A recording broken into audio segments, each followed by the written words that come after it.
I don't plan these. I have no idea where I'm going to put them. I don't know what's going to be the situation, you know. I try to do on the fly. So they sometimes have occasion, you know, I'm known on occasions for maybe going a bit too long because I tend to talk a lot about games.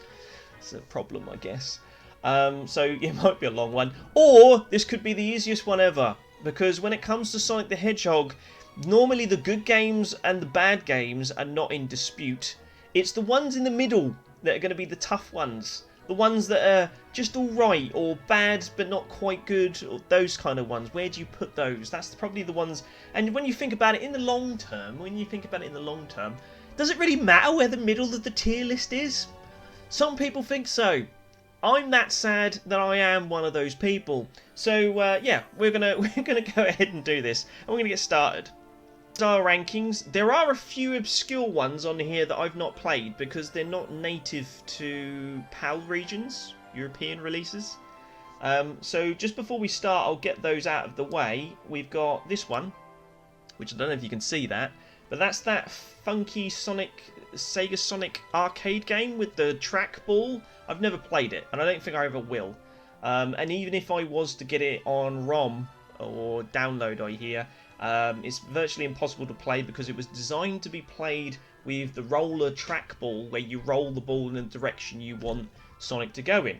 I've never played it. I don't want to play it, basically. Technically, I've played this, which is the Sonic Pocket Anniversary type thing. Yeah, Sonic Pocket Adventure, the one that was on the Neo Geo. I didn't really sort of play it. I'm trying to rank games I've played from the very beginning to the end. And I haven't completed Sonic Pocket Adventure. Sorry, I'm sorry. So I can't really rate that one. I had to look this one up. It's just called Sonic Eraser. Now, the reason it's on this tier list is the person who made this is being as up to date as possible.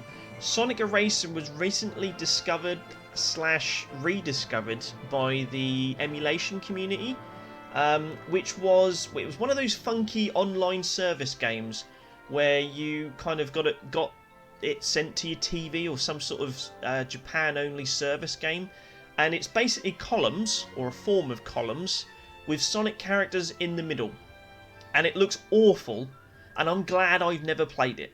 And I don't even know why it's on this list besides the guy just saying it's up to date. Honest, it's the most up to date list you can get. So Sonic Eraser, if you're curious, have a look, but cover your ears because the sound's terrible, and it's basically columns with Sonic animations that are really bad. So I think that's all the ones I haven't played. So there's only 3 of them out of this, and there's a good 5, 12, 26. There's a lot of games on here. There's a good over 40 odd games on here. As I do these lists, I find the best way to start is to give you the worst game, I feel, and the best game that I feel. So let's start with what I feel is, what for now, it might change, the absolute worst Sonic game in all of Sonic. And that is Sonic 06. I hate this game so much. Sonic 06 is probably one of the worst games I've ever played, and it is also one of the biggest disappointments I've ever had to experience. Sonic 06 put me off the Sonic franchise for years, and there were several Sonic games after this that I did not touch because this game was so bad. The loading times were so awful. The glitches were so infuriatingly bad. The boss battles were terrible. The overworld was broken and barren. The level design was garbage. It wasn't so much the characters. I like Shadow, I like Silver, and all that kind of stuff, and kind of go what they're going with. But it was just so terribly broken, and I think it was the most painful experience I've had in video games in a long time, just to get to the end of the story. It was awful. And the biggest moments I hated the most was fighting Silver, because I was one of those poor saps that actually got stuck in that kind of loop where you're kind of getting stuck and thrown against the wall and there's nothing you can do about it. I swore. I think they invented some brand new swear words during that. The fire level, I can't remember what that's called now, but I kept falling through the level. Every time I jumped, I sort of disappeared off the stage. That was terribly, terribly broken. And then there's the whole thing with the princess, which is really gross. And Sonic shouldn't be kissing anybody, really. Why is it that these games, and we'll talk about this more as we go on, I'm alright with a serious Sonic game. Sonic Adventure proves that you can do it. But when you start getting that kind of level, it's a bit creepy. It's a bit weird. Bill 06 does not even deserve acknowledgement. It doesn't. It's a buggy, horrible, horrible mess, and I hate it. I really do. I think it completely... It soiled everything to do with Sega, Sonic, and the team, and everybody who decided to release that garbage into the world at full price, no less. And I think depends on when you bought it is how much you hate it. I bought it on launch. Thankfully, I got my money back. But I bought it on launch. I paid £50 for it, and I couldn't put up with it for the whole weekend. I had to take it back. It was that broken and terrible. That's probably going to be the worst Sonic game in the whole list. My favourite Sonic game in the whole list is, and just so I explain myself, and I've said this on streams before, if you're familiar with what I do here on the channel and on my Pop Culture Pause Screen YouTube channel, this is Sonic 3. And I will always say it's Sonic 3, not Sonic 3 and Knuckles, because the fact that those two games were always meant to be one, but they split it down the middle to try and release things in a, for the holiday season, meet a deadline, and then do the rest of the game later. It was just a clever way of taking what they wanted this massive game to do and going, right, let's cut it down the middle there and release it. So Sonic 3 is Sonic 3 in my book. I don't class them technically as two separate games. However, I do applaud the amount of content that's in this game. Every time I play that game, from beginning to end, I find new stuff. You can play as Sonic, Tails, or Knuckles. Each of them have a very slightly different rearrangement of levels and order of what you play and sort of end to their games, depending on where you start and when you finish. Whether you play Sonic 3 on its own or if you play Sonic and Knuckles, again, there's different stories and rearrangements. But I love the way you can play through the whole game as Sonic, see every level, and then you can go back and play Knuckles and you go through different locations on each of those levels. But it's not that you have to hunt for them. The characters naturally fall into those areas because Knuckles can't jump as high as Sonic. You'll have to walk through walls, or because Knuckles will smash walls open that Sonic has to spin by. So you'll fall into these levels when you're going through the fast loops and everything else. It just sort of happens. I love the soundtrack. I think there's probably one of the best soundtracks in video game history is Sonic 3. There are some tremendous soundtracks in there. I didn't even mind the two-player. That was pretty fun for a certain degree. I mean, it was not as good as Sonic 2's two-player, but the two-player's not too bad. But the biggest thing is the replay value and the challenge. You can play through the whole of Sonic 3 without any emeralds. You can play through the whole of Sonic 3 with the first set of 7 emeralds. And then you have to go for the bigger challenge of going for the Master Emeralds.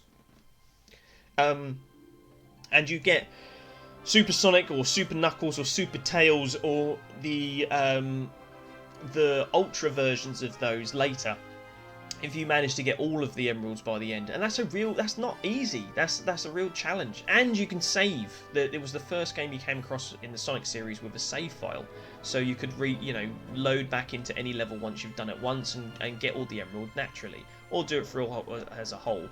But it also had one of the biggest impacts on me back when the internet days weren't there, when I played the final level, which was many, many years after, because I had the two games separately, and when I finally got them together in Sonic Jam on the Sega Saturn, I played it seriously and wanted to 100% the game because I loved it that much. And when I finally hit that last level where you turn into Super Sonic flying through space, and that amazing soundtrack that goes with that Doomsday, so good. There's a little bit aspect to this as well, because I did read the Sonic the Comic UK Fleetway was it Fleetway? It is Fleetway, I believe. comic publication, and they told the story of Sonic 3 so masterfully, with some of the best portrayals, in my opinion, of those characters, and the retelling of when Sonic first met Knuckles and how he was teaming with Robotnik, and then towards the end when Sonic and Knuckles teamed up together against... Oh, I didn't even mention the Mecha Sonic. How cool he is that he can land on the Master Emerald and become Super Mecha Sonic. And he's got his own separate bosses, and they redo some of the old bosses as well. And yeah, all of it. I love it. I love the comic that came along with it, and when I was playing it myself, I loved it even more. So Sonic 3 to me is on a pedestal above all others. I suppose that's the only thing that I wish you could do, was play more of the levels that Sonic, because there's a few levels you can't play as Knuckles because Knuckles' story goes in a slightly different direction. So I would have appreciated playing Sky Sanctuary and I've forgotten the name of the level, Hidden Palace Zone, and the Death Egg as Knuckles. But yeah. Next one I've got, and I'll drop him in B to begin with, and then we'll go where they should be, or shift them around, because like I said, it's the middle of this list is going to be difficult. Sonic Drift. Sonic Drift was half a game. For anyone who doesn't know, Sonic Drift is a Sega Game Gear game where it's a bit like Outrun, one of those those sprite scaling racing games where it's not 3D, but they have sprites coming towards you. The road is kind of an optical illusion to make it look like it's got depth. So if you played Outrun or anything like that, Space Harrier, Afterburner, that kind of thing, Sonic Drift is basically Mario Kart Outrun mix. It's not a bad game. It's not great. I'm going to put it in C for now, but I can imagine that one's going to be shifted around. There's not a lot of content. You've only got 4 races. You've got Sonic, Tails, Amy, and Eggman, or Dr. Robotnik. And the tracks, I think there's 7 tracks, and they just have difficulties that rotate. And that's it. There's nothing really sort of there. It was perfectly suitable for the Game Gear, but when I might as well talk about the next one. When they released Sonic Drift 2, they put in more characters. The tracks became more varied, to the point where they did as much as they could with that kind of sprite scaling technology. So they in Sonic Drift 2 there was different backgrounds. There was they had like sand and waves rushing in every so often. There was jumps, just to make it more interesting rather than just a simple sort of basic track thing. There was springs and more weapons. Knack the Weasel's in there, which was a bonus because I like Knack.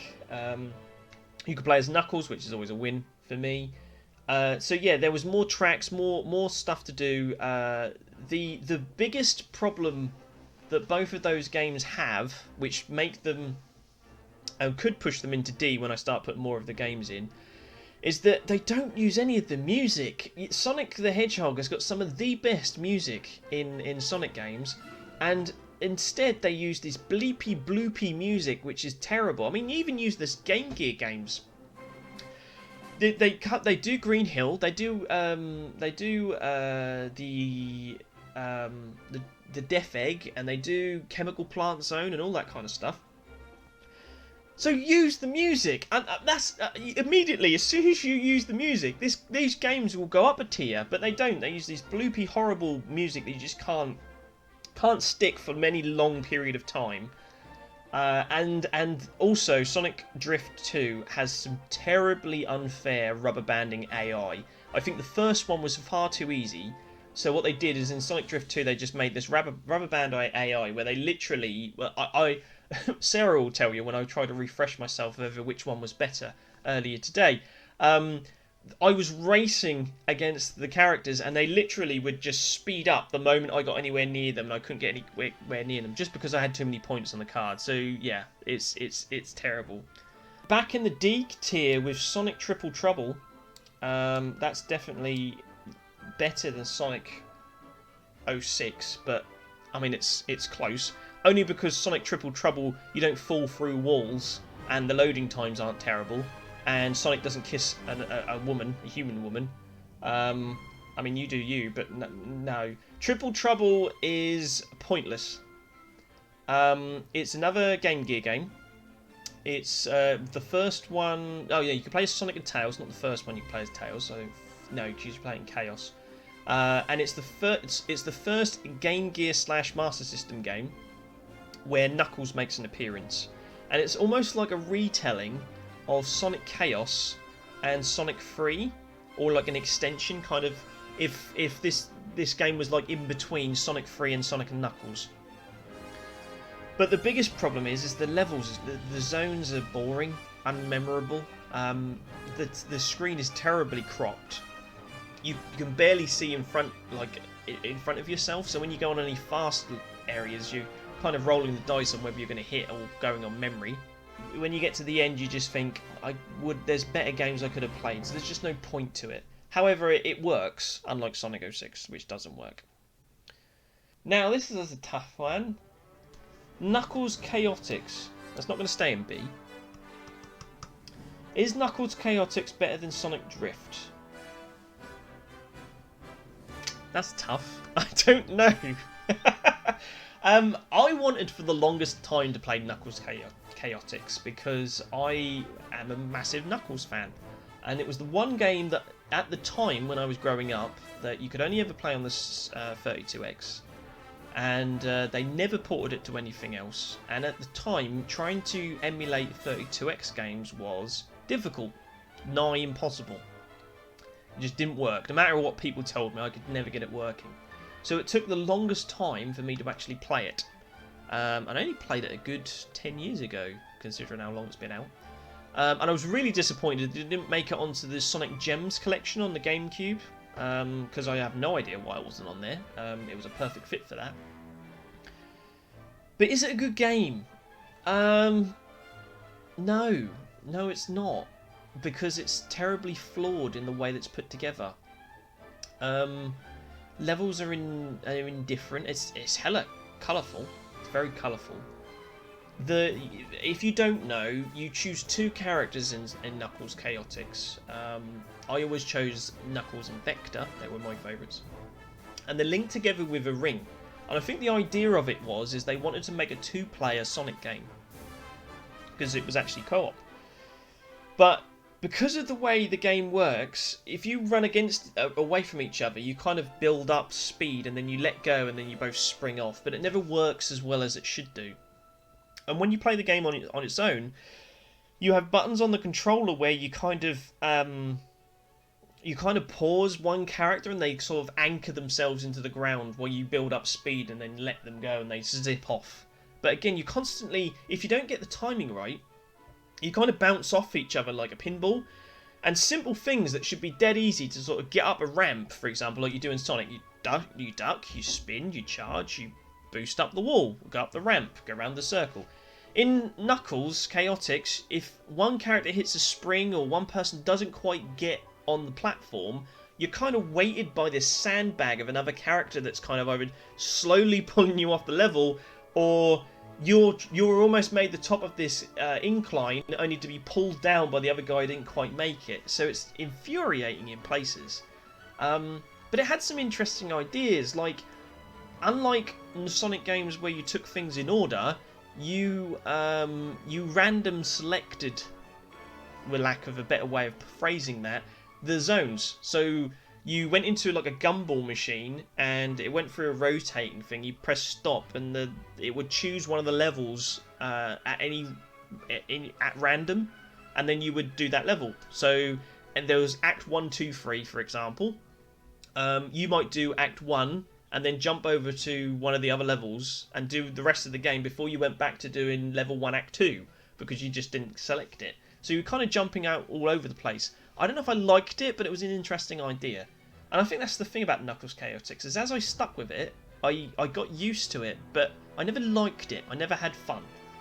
But I did have fun with Sonic Drift. However, the last boss on Knuckles Chaos did look cool, but I never enjoyed fighting him. The game had some wicked characters, but they were also really naff to play as. Because of the... If they just got rid of the ring, it would have been interesting. The level design, the music was alright for the most part, but the levels were unmemorable because they were just this constant tethering stuff. I've got a poll going on for ABD. I'm gonna stick it. I want to put it there, but I feel that's unfair because Knuckles Chaotix had. I could play...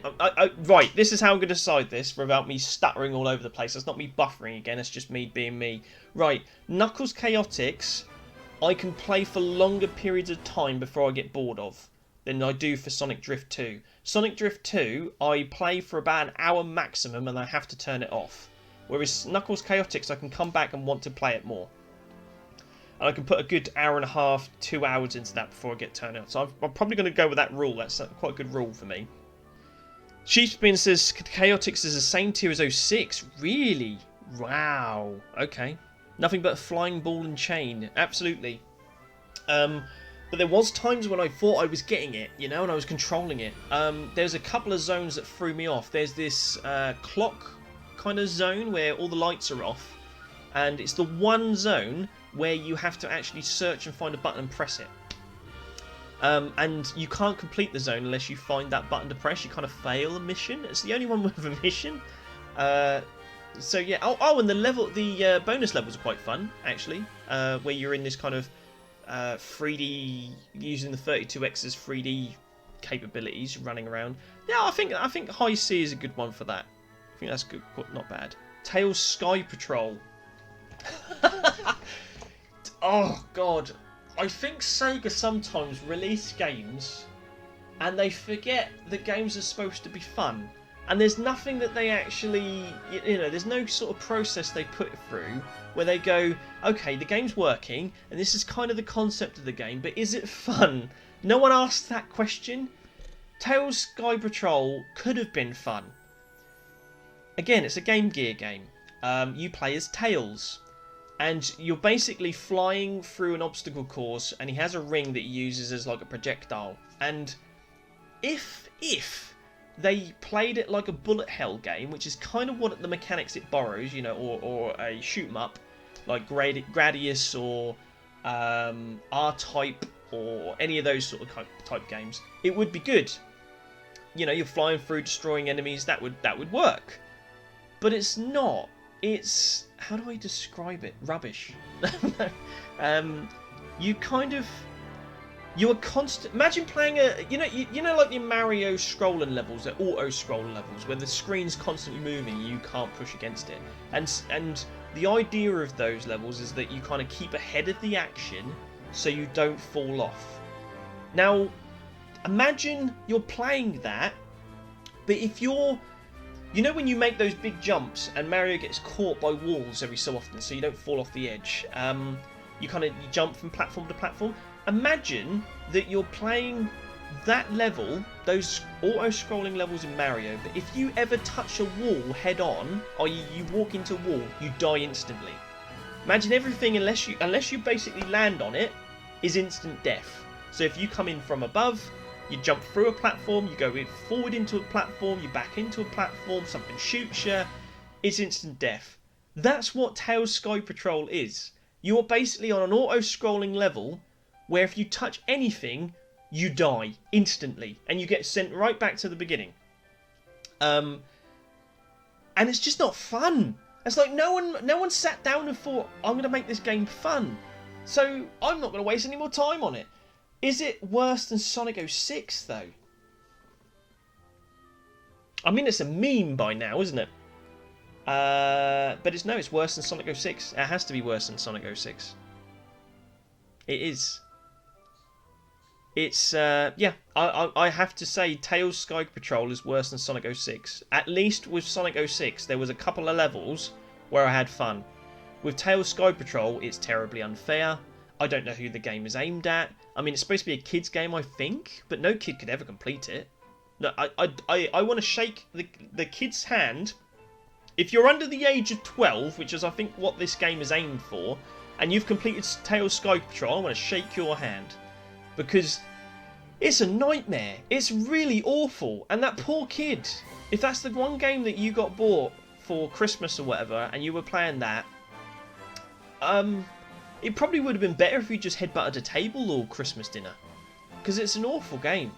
Tails Adventure. It's either here or it's there. Let me tell you about Tails Adventure. Another game starring Tails on the Game Gear. This one is not an auto-scrolling flying game. It's more of a platform puzzler. It's not broken. It's actually quite well made. However, it falls over its own complexity. It tries to be a Metroidvania. So basically the story is this. Tails is having a break after Sonic 2. And he's on his home island where he grew up, I think. And the forest is set on fire by these ducks, these metallic ducks. And Tails has to go out and stop them. Now, a lot of what Tails' personality traits sort of started in this game. So Tails' house is a workshop, and he builds contraptions, and when you go out and play the levels, you find items, bring them back to his house, and he can build power-ups. You get a little robot fox that can fit into small gaps and retrieve items for you. It can grow a propeller and fly through the air, climb up walls and bits that Tails can't get to. He uses bombs and missiles. You get like different types. I think there's a ray gun in there somewhere. Speed up shoes, super jump boots, and the Chaos Emeralds make your ability to fly longer.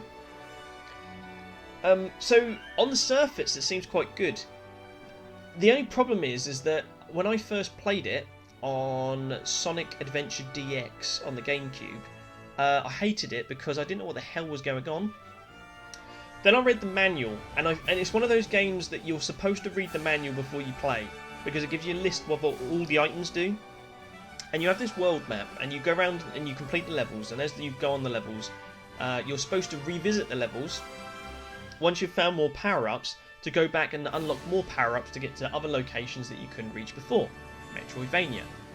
There's the problem with Tails Adventure though. I think there's something like 17 levels, all condensedly packed on that tiny Game Gear screen, which you can't really see much of. It's not hard, but it's just a slog, because Tails is really slow. And there's no real indication, because of the level design, of where you would go or why you would come back to a place. It's the problem I was spoken about in some of in that Carrion review I was doing on Critical Hit recently. Review on OLL Games, check it out on YouTube. There's no kind of trigger to make you say, yeah, this is where I've got to come back to, this is what I've got to do. So because of that, it falls flat. I had a lot more fun with this game though once I read a guide. Once I read a guide to actually tell me where to go and what to do next, it's actually quite enjoyable. And that's why I'm sort of going between here, here, or there. Is a game where you have to read a guide to actually enjoy it worth a C? Because technically that would be broken. But if you spend enough time with Tails Adventure, you'd probably have fun. This is what I'm going to say. There's a game called Land of Illusion, Mickey Mouse platform game on the Sega Master System that does something similar to Tails Adventure, where you replay levels and you pick up items and you can revisit areas to get to new locations. That game does what Tails Adventure was seeking out to do successfully and becomes an enjoyable experience that anyone can enjoy, and it's not difficult. Tails Adventure, however, fails at that. Once you know what to do on the game, it's actually quite fun. But to get to that point, you pretty much have to read a guide or spend an uncomfortable amount of time with trial and error working out where you want to go. I wish they revisited Tails Adventure or gave Tails Adventure to the teams that have been remaking things like Alex Kidd and stuff like that, and let them have another go, because I think it would be really good. But on this occasion, with the way they handled it, it wasn't a good game. So we're leaving it in D. Sonic Labyrinth. Sonic Labyrinth. Whose idea was this? Whose idea was Sonic Labyrinth? I couldn't remember how bad Sonic Labyrinth was until I sat down and tried it again recently. But it's playable. It's not broken. Okay, so for the people who don't know, Sonic Labyrinth is another Game Gear Sonic game where Robotnik has taken Sonic's ability away to run. So he's really slow, and the only way to get around fast is to spin dash, but you kind of bounce out of control, and you go through this kind of isometric overhead view, looking through these really dull levels to get keys to get to the exit to go to the next level. There is no decent music. There is nothing to sort of interesting to see in the next game. And it's very similar to this, I don't know what it was called, it's a Kirby game, where you kind of have to do something similar, where it's a bit like golf. But you have to go through holes, and then you go through these hoops, and then you get to the hole, and it's like, yeah, basically golf Kirby game. So it reminds me of that. But it's not broken, and it does what it's supposed to do. It just shouldn't have Sonic in it. It should have been some other character.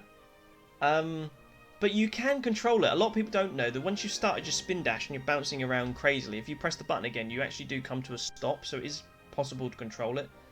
And the bosses are alright. So it is better than Sonic Sky Patrol. Is it better than Sonic 06? It's not broken like Sonic 06. I'd be taking a mick if I've said Sonic Labyrinth was better than Sonic 06, wouldn't I? I mean, if I go back on the rule I said before, where Sonic 06 I actually played for a good couple of hours before I turned it off, Sonic Labyrinth I'll be lucky if I can play more than 40 minutes, because it is so tediously repetitive. I would be taking the mick if I put it above Sonic 06. I want Sonic 06 to be the worst game I've ever played, but it's not true. There are some good parts in it. Sonic Labyrinth is better than Tails Sky Patrol, but only just. So yeah, we're going to go with that. I tried to play Sonic Fighters properly and sort of get into that, but it's so button bashy. There's no balance in the characters, and the moves are there's so little moves to use that it is basically bash the buttons and hope you win. That's the problem with Sonic the Fighters. And I think it was a fun idea, but they didn't really sort of nail it at all. Yeah, there's very little to say. I remember seeing Sonic the Fighters in gaming magazines and thinking, wow, that looks awesome. And then I played it on Sonic Gems Collection, and I was like, oh god, I'm glad I didn't say this is going to come to the Sega Saturn Lookout World. It's just very clunky. There's very few moves per character, and hit detection is awful. And playing it seriously is just not. It's not one of those games. You'd have just as much entertainment taking the controller and dropping it down a flight of stairs to see who won than you would try and actually pull off the so-called combos or the button combinations in there. And it's one of those early 3D fighters where you found one move that was very difficult to block or overcome, like Sonic Spin Dash, and just spam it until you won. That's pretty much what Sonic the Fighters is. Is it better than Sonic Drift 1? Yes. Is it better than Sonic Drift 2? I'm curious to get back to Sonic Drift 2 every so often, but not really much Sonic the Fighters. I think I played Sonic the Fighters so much, trying to like it, that I can't. I'm going to leave it there for now. I'm going to leave it now. It was on Gems Collection, yes. It's weird. It's not bad, but it's not good either. That is the problem with this list, is that the Sonic games are not great, but there's just so much middle ground. I'm gonna have to expand the border of this out, move my face like slowly over here as we start getting to the middle tier. This will surprise you. Sonic 3D Blast. I actually really like this game. This was the 3D Sonic game that the Sega Saturn got. when everyone was screaming out for a Sonic game, they gave them Sonic 3D Blast. Now there's one on the Mega Drive and there's one on the Sega Saturn. The one on the Mega Drive is what most people play and judge this by. However, the one on the Sega Saturn has a nicer soundtrack, in my opinion, has more interesting 3D special stages that look more attractive, and I thought the controls were sharper as well. Now, once you get over the fact that this is a slower-paced, adventure-seeking type game, and you just put your preconceptions of what a Sonic game should be away, and then play this for what it is. It's actually really fun. Searching around the levels, trying to find the flickies, killing the badniks, and getting the flickies, and returning them to the goal ring is really fun. Trying to find Tails and Knuckles to go to the special stage isn't so much. I think it would probably be a lot better to replay if you weren't searching for Knuckles and Tails hidden somewhere obscurely in the level, and instead if you got to the end of the level with 50 rings like you did back in the day, that would be better. But Sonic 3D Blast is actually really good, and it's quite entertaining once you get used to the depth perception. And I think the shadows on Sonic 3D Blast on the Sega Saturn help it a lot, because you kind of can judge better where you're going to land. If you give it a bit more time, it's actually better than what you remember. It certainly is better than everything below what we've mentioned there, and I think it gets a bad rap because of its first impression. But like I said, I stuck with all of these games and completed them to the end, and Sonic 3D Blast, when I finished it and looked back, I actually went, that was actually quite fun, and quite enjoyable. Once I got over the horrible camera angle, the terrible controls, and the fact it wasn't a Sonic game, I now actually hold it quite fondly. I've got a question for you, chat. The original Sonic the Hedgehog, why does this game get a bad rep from people nowadays? Why do people say this game is no good? I don't understand it. This game is really fun. And I know a lot of people say Sonic 2 and 3 are better. Of course they are, because of the way it plays. But Sonic the Hedgehog 1 has some iconic special stages. The Green Hill Zone is one of the best first levels of any game ever played. I love the Marble Garden Zone. Or the Marble Zone, sorry. The music is fantastic throughout the whole game. The Labyrinth Zone is not that bad. And it's just really fun to blast through because I've played it so much. I know quite a lot of what's there. The hardcore platform fans of Sonic didn't necessarily go over to Mario, but you did get a lot of Mario people go over to Sonic and sort of spread their opinion all over the internet, and this is what I think happened. Sonic and Mario get compared a lot. However, they are very, very different games. Sonic is about momentum. When you hit something, you want to hit it at an angle where you're going to continue your momentum forward. And unlike Mario, which rewards you with power-ups and more lives and stuff as you continue to get better at the game and find its secrets, Sonic rewards you by getting through the level faster. The first time you play a Sonic game, chances are you're going to hit every wall, you're going to fall into every trap, hit every bad guy, you're going to have occasional boosts of speed, but you're going to lose loads of rings and you're going to have trouble as you get to the end. But when you replay it and you play it over and over again and you start memorising the levels, almost like a racetrack where you know which are the tight corners, you know where the hairpins are going to be, where the nasty areas are going to be for you to take corners, or in Sonic's case where the bad guys are going to be stationed. You can start building those into your lap time and bouncing off them to get more height, finding secrets and rolling through corners. And Sonic the Hedgehog was the first game to do that. And it's not the best one, but it certainly isn't terrible. And I think a lot of people who say Sonic was never good in the first place, it never was a good platform game, it's a different type of platform game. So I don't know why it gets so much more hate now that Sonic the Hedgehog was never good. Maybe I'm just hearing that randomly in my age group of gamers online. Maybe you guys in the chat when I have a look are going to say, what are you on about, Bill? Sonic the Hedgehog was great. But no, the reward of Sonic the Hedgehog on the Mega Drive is the more you play the game, the faster you become at it, the more familiar you get with the tracks, the more you know where you got to be and what you got to bounce off, and when you duck to roll, when you jump to get the the breasts spring forward into it, and then you start taking those 5-minute level times down to 2, down to 1, to whatever. And that even works on things like Marble and Spring Yard and things like that, where people go, well, no, that doesn't work, because when you go to Marble Zone, there's a lot of like set paths which you can't get by. You can jump over a lot of that stuff. I see people do it on the 3D Sonic games all the time, where they can just like jump parts of the level to do the level faster than intended. You can do that in Marble Zone, and I do it all the time.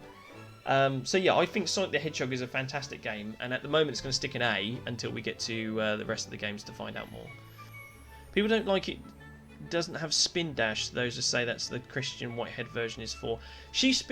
Maybe that's again slightly different for me, because the first time I really played Sonic the Hedgehog was again on Sonic Jam on the Sega Saturn, and they had the spin dash in that one.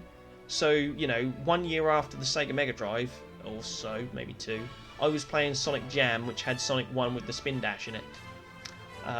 And also the levels were slightly rearranged to be less broken in certain areas, so maybe people are recalling the original Mega Drive version, and every version released thereafter is based on the Mega Drive version. However, my preferred way to play is on Sonic Jam on the Sega Saturn with these improved versions and everything else, so that might be it. Here's another bad one. Another Game Gear game. Sonic Blast was the 4th platformer on the Game Gear. The backgrounds are all very boring because they put so much detail into the characters. And the game was clearly made to see if they could do or prove that the Sega Master System / Game Gear, well, that's the Game Gear, could do pre-rendered graphics. The backgrounds suffer as a real, as a result of this choice, and the level design is awful. But yeah, Sonic Blast is another one of those games where it just didn't have to exist. It was more of a graphics fest than everything else, just to say, look, we can do pre-rendered graphics on the Game Gear, isn't that fancy? Yes, that's great, Sega, but once again, you forgot the fact that video games are supposed to be fun. Quite important, that. Quite important. Now, I don't care what anyone says about this game, and I might get some fans in the chat for this, but Sonic R is a fantastic game. And I'm not saying that for jokes. I love Sonic R.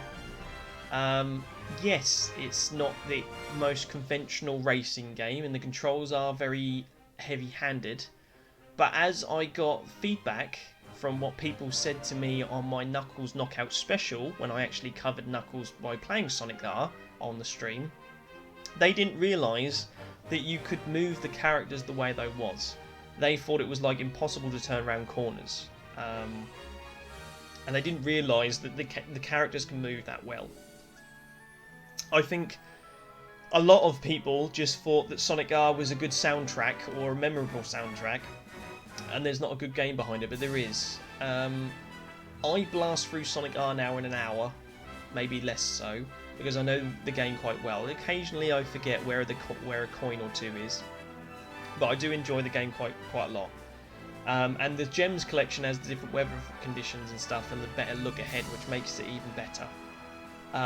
But the first time I played Sonic R on the Sega Saturn, trying to learn all of its tracks, trying to find the 5 coins to then beat the rival racers, because, you know, it was almost like, I mean, people are going to go, what? And they're going to tune out in massive drones, but Sonic R was the first experience I had where I played a game where there was 5 character slots and I didn't know who they were, and you had to work to unlock them, a bit like Smash Bros. Melee, where I had to get 5 coins and then it was a big surprise as to what character I'd unlocked.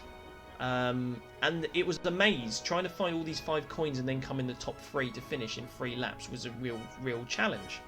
And when you did it and you got that character race and you're racing and they're like super fast compared to what you are, it was actually real. It's like when you played Smash Bros. Melee and you hear that siren go off and that black silhouette character, and they come into the match and you've got to beat them to unlock them. If you don't, you miss your opportunity to unlock them and got to wait for them to come round again. That was Sonic R was the first time I had that. And then you had the emeralds. Not only did you have to navigate the level well, you had to find 50 rings and then find the right ring door to open that, get the emerald, and then come first. All of that kept me playing this game for hours. And yes, it wasn't massive, but what racing game back then was? You know, Sega Rally, Daytona, Ridge Racer, all of those type Wipeout, all those type games only had about 4 or 5 races, maybe 7 at a push. Sonic R had 5 tracks, which was more than enough. It was just that you could take them in different areas. It was more of a platform racer. And I think Sonic R is so much fun to play even now. With the different types of characters, different ways of playing it, and constantly trying to improve my scores and times and complete the game faster.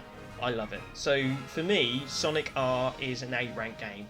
It can't be an S rank, as much as I would joke to put it there, on the basis that the graphics are terrible. Everything's terribly pixelated, and it does kind of fail at a traditional racing game setup. It's a better platform game than it is a racing game. I love Sonic R, and I think if you know how to play it, and if I had more people who wanted to play it with me back in the day as well, I probably would have enjoyed the balloon chasing. They had an extra mode where it wasn't just racing, go around in a circle. I tend to, my friend Dragan, who taught me or introduced me to the game first of all, and then he found some really good track things and sort of it taught me how to play the game and got me started on it. I then built my own way to play the tracks and found it out, and I now get to the point where if anyone plays it, I tend to leave them behind. But if I found someone who knew the game quite well, I'd enjoy the balloon match where there's 5 random balloons placed around the level and you just go on this like scavenger hunt to find the balloons before the other player. That would have been really cool to play more of. I think that was really good. Yeah, I think Sonic R is a good concept that needs to be revisited again and maybe expanded now there's more disk space. Sonic Adventure. Again, a game that when Sonic Adventure first came out, people were blown away by this game. Its water effects, its music, the fact Sonic was speaking, even though now you look at it and his mouth was like this, and you're like, what the hell? But we didn't have many games where characters spoke to us. I mean, we had Crash Bandicoot and there was things like that, but Sonic spoke for the first time, and he was actually sounding pretty cool. Yeah, Sonic Adventure is a lot of fun, and it just tried to do too many things. You had the fishing game with Big the Cat, which wasn't as bad as what people say, but at the same time, why is it in the game? Knuckles, I really like Knuckles' scavenger hunt, but trying to put it in Sonic's levels was a clever way of saving space and time, but it meant that Knuckles didn't have any of his kind of personality or own sort of freedoms. I didn't mind chasing Sonic as Tails, I thought that was okay. And I really liked E102 Gamma's levels, although there was only 4 of them where you were shooting stuff. I thought that was actually quite good and well done. And Amy's levels where you're running away from the robot was kind of meh. So they try to shoehorn a lot of characters into the game. But as far as a story goes, it's probably as good or as...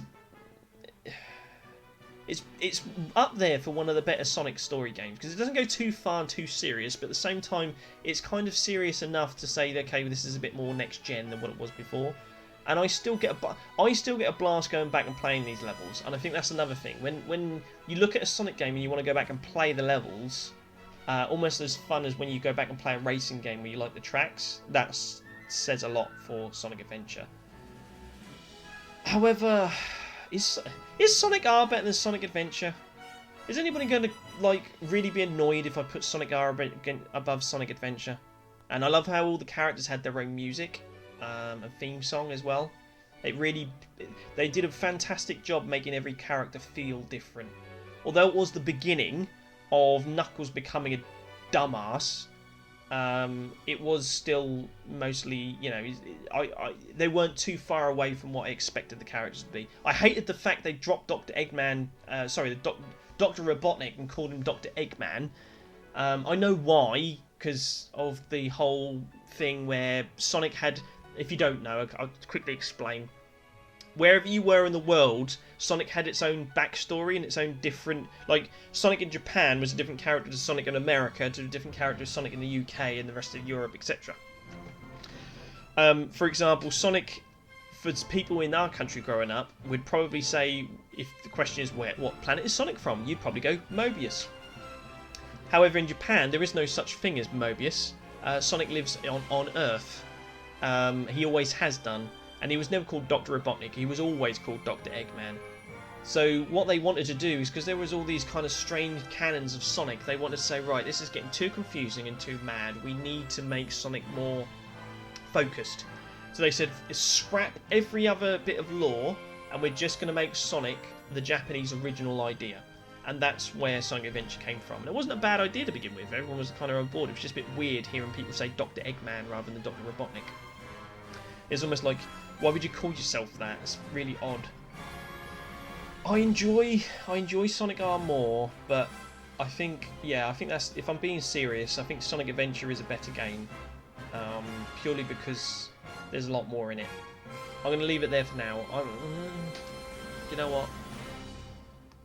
Do you know what? Screw the internet. Let's do that. For now. Until I look at others. Right, Sonic Shuffle. Oh, I didn't put 3D Blast. Oh, no, that is fine. Sonic Shuffle. I like Sonic Shuffle. I'm going to defend Sonic Shuffle, and I'll tell you why. I had it on the Dreamcast, and I thought it was a really good game. I thought the boards were alright. I loved the fact that there was boss battles in the game. And I liked the card idea. I thought the card idea was actually quite strategic. Yes, there was a hell of a lot of luck in there, but if you were good at playing the mini-games, then you could manipulate what cards you were going to get next. I also liked how the VMUs were used, so no one else could see your cards, because they couldn't tell you what roles you were going to have. Sonic Shuffle's biggest crime, if it had any crimes, was it was constantly labelled as a Mario Party rip-off before anybody else did a Mario Party rip-off. But that wasn't its biggest crime. Its biggest crime is its mini-games just weren't that fun. They were okay, but they weren't that well thought out. And they didn't really sort of... They needed to borrow more from the Sonic lore to make them good. I'm thinking about C, Sheaf Spin. I think you might be right. It's better than Knuckles Chaotix. And I think the only reason it's C... this is it. The only reason it's C and not B is because that Sonic Shuffle has aged worse. If they made a Sonic Shuffle 2, it probably would have been a B. But going back and playing it now, with all the advances of Mario Party, some of the later games maybe not, but because of some of the better examples of Mario Party, Sonic Shuffle does pale in comparison. I love the card mechanic though.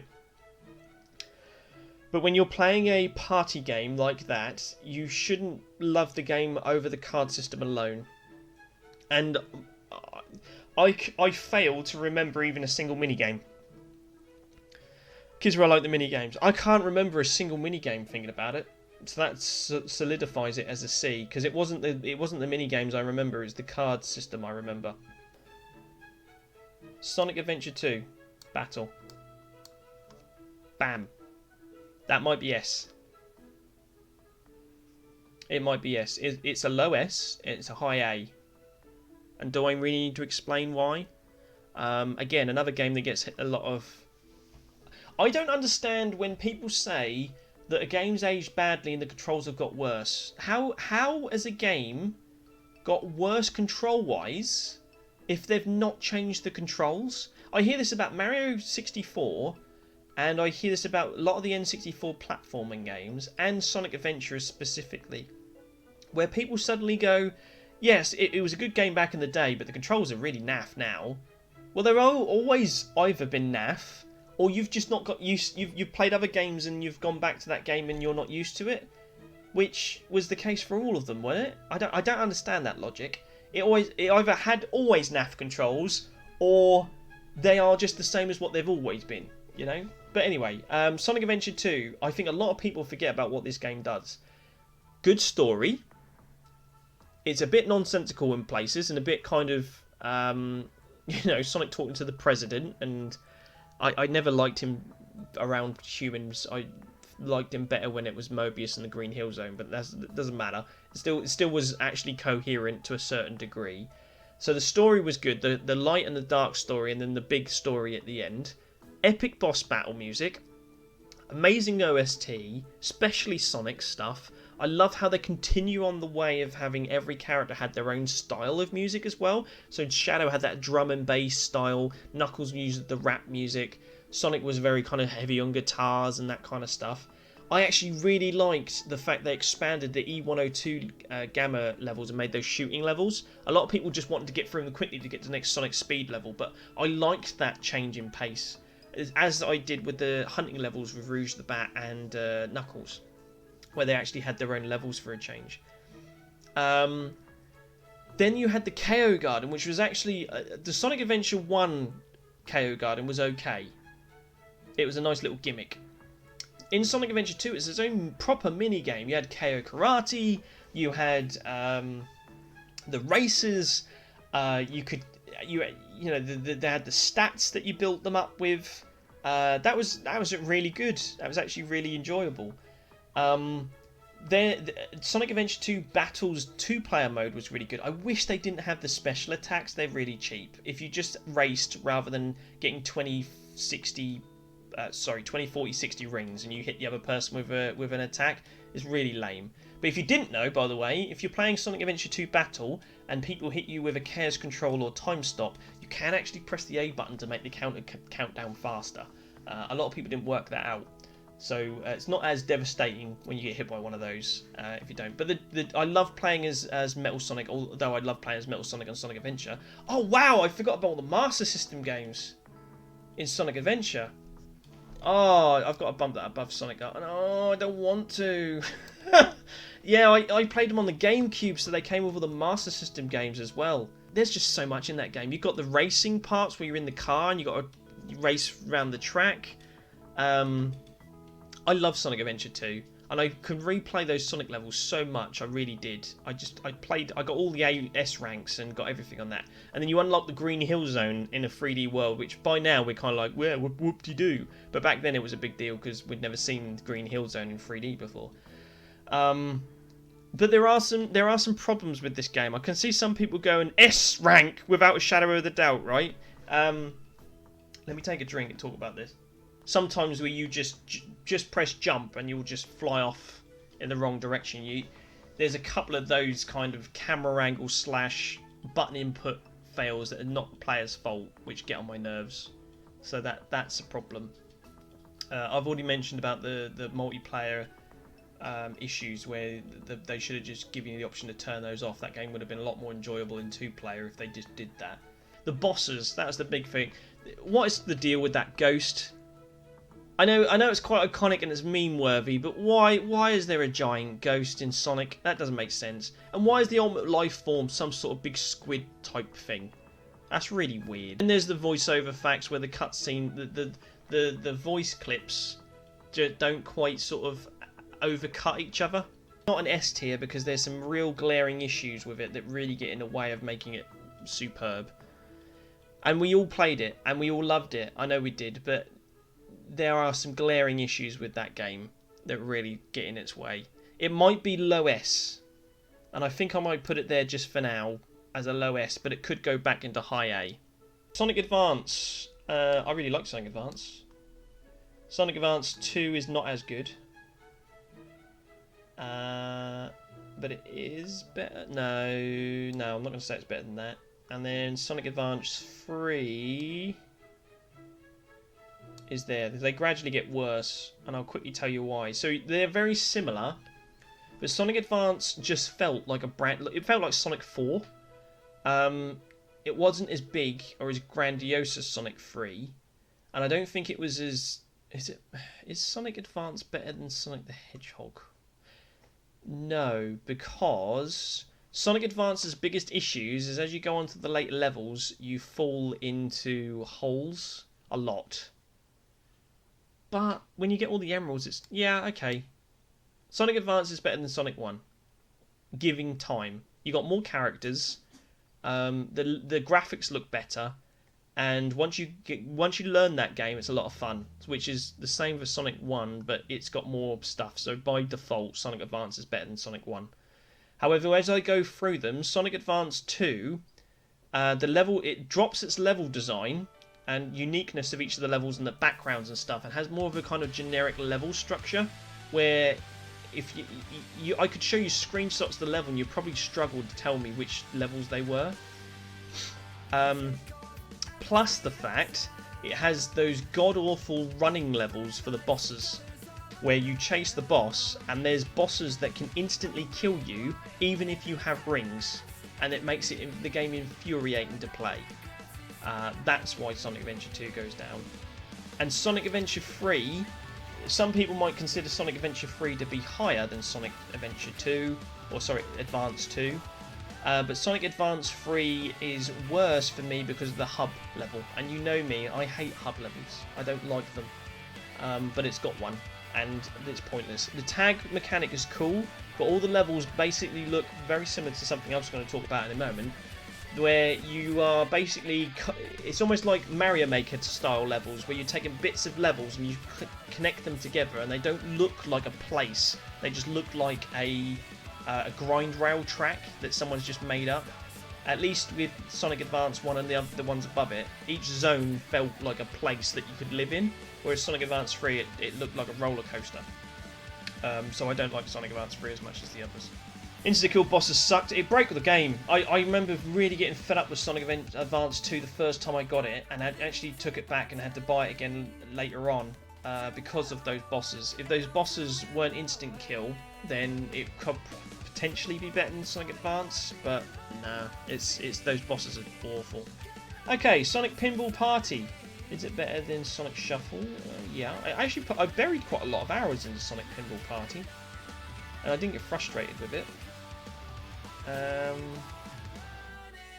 Sonic Advance 3 is just bad because of the fact that it takes ages to get to level, and I don't like that in Sonic games. So, Sonic Pinball Party is actually really fun. I really enjoyed that. It's the pinball game with San Domingo and Knights Pinball, and it's got Knights Pinball in it, so it's already got bonus points for me. So yeah, Sonic Pinball Party was a lot of fun, and I love pinball games. I know I don't talk a lot. I haven't played them on the show because they're not exactly interesting to watch. Me playing pinball for an hour or two. But I enjoyed this collection, and I apart from trying to beat Metal Sonic in the boss battle on the story mode, which was kind of like, what? How? This is so lucky if you manage to beat this guy.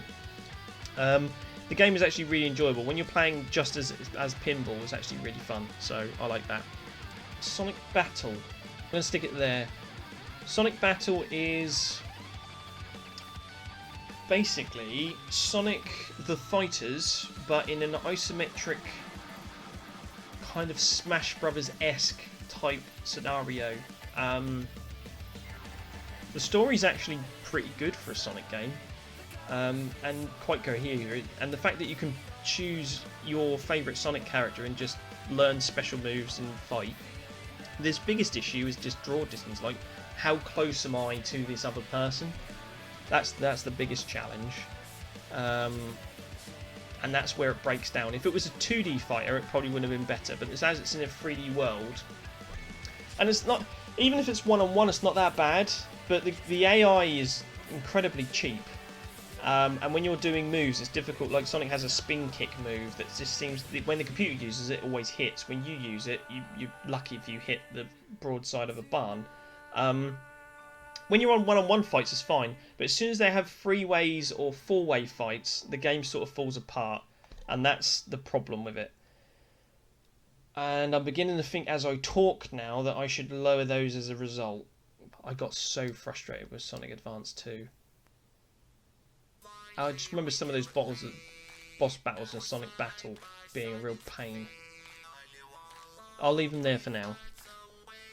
Yeah, I'm like you, Sheepspin. I wanted to like this game, but it just drags on after a while. And the story's okay if you take the bullet points, but when you're actually living it, you're like, God, you're talking for ages. Why don't you end? But it is okay as a spin-off, yeah. Right, here's the one that everyone's been waiting for. And I think you might need to clip this for the people that you couldn't stay up. Sonic the Hedgehog on the Master System. Okay, so it's definitely better than all the D tier. I enjoy it more than any of them. I enjoy it more than any of them. Is Sonic Master System better than Sonic 1 on the Mega Drive? God, it's so close. They're just so good. Both of them are. It's not as good as Sonic Advance because you can play as more characters in Sonic Advance. There's more replay value in Sonic Advance, and the levels are more distinguished. I like the music in Sonic 1, both the Sonic 1 games. It's just a different kind of game. Whereas Sonic the Hedgehog, you're about getting, 50 rings, getting to the end, doing the bonus stage, which is cool. On Sonic on the Master System, you have to navigate the stage and find the emeralds hidden in the level. Yeah, I'm happy with where it is there. No? What do you mean no? You say, why are you guys saying it's S tier? It's not. It's not as good as Sonic Adventure 2, and it's not as good as Sonic 3. Is it? Are you honestly saying that Sonic on the Master System is better than the games I've got ahead of it? You can't be serious. It's a good game, don't get me wrong, but it can't be better than the ones that we've put there. And I disagree the fact it can be better than Sonic R. No, I'm happy. I'm happy. That's where it's going. Bill, me and my Master System owing it itself are very disappointed in you. It certainly isn't S. Thank you, Sheepspin. There's the man there's a man who's got sense. Alert, alert, we need to summon Squid Dude and John in here with MI5 to arrest Bill. Vargas, you're just causing trouble. I'm watching you. Sonic Heroes is better than Sonic Pinball Party. Better than Sonic Battle. Yes, I agree with that. Is it better than Sonic 3D Blast? Yeah, I suppose. Just. It's not as good as Sonic on the Game Gear though. That's where it could be with Sonic Heroes. Sonic Heroes had the potential to be the best Sonic game, but I tried to ace this game like I did Sonic Adventure 1 and 2 by getting all the all the emblems, and the game is just terribly broken. There's too much in it. It's a time where Sega tried to put too much into their games and didn't focus on the full mechanics to get each of the levels sound. There's some great levels in here. The casino level's fun. A lot of the levels have been used in other spin-off games.